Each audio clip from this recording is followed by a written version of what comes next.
Good morning, fellow humans. I'm sitting out in my workshop today, just sort of chilling, looking at. I've been going through some YouTube videos, and I've seen an awful lot of black conservatives being pushed on YouTube, and there's a couple that I guess they're in front of these crowds of people talking, and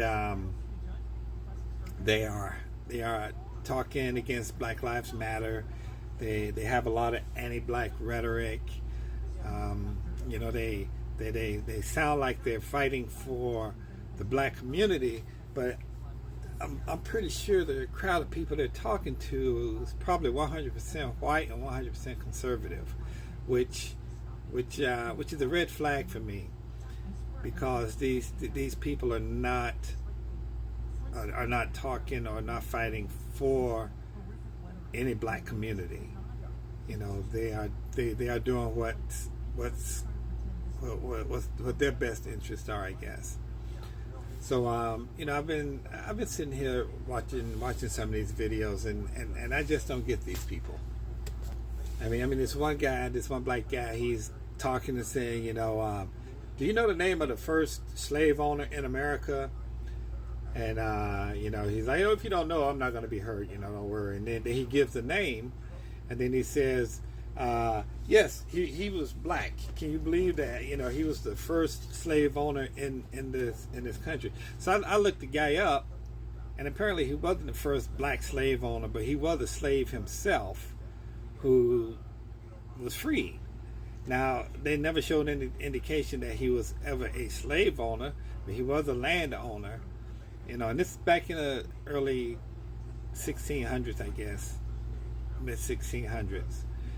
And so if that's the case, he wasn't an American citizen, because the USA had not yet been established.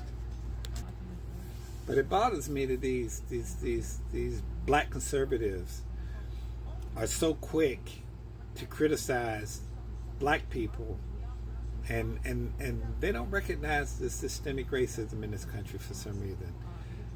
They've made it to where they are, and therefore they think racism is not something that's happening in this country. And it bothers me that these people continue to uphold and push white supremacy, because I guess they think that's going to get them some sort of credibility with these white races that they're pandering to. And like I said, I think these people, they're talking to crowds of white conservatives. So right there, that tells me that they really aren't talking to the black community. If they claim that they want to help the black community, why are they just talking to white conservatives? So that's just an observation this morning for me. I'm getting tired of all the conservatives finding all these black people to bash the black community, and to bash what I consider black leaders in this country, because they are not our black leaders. Although these white conservatives like to contend that they are our black leaders, and they're not. So just keep your eyes open, and look out for these guys, because they're not our people. That's all I have to say about it. Talk to you later.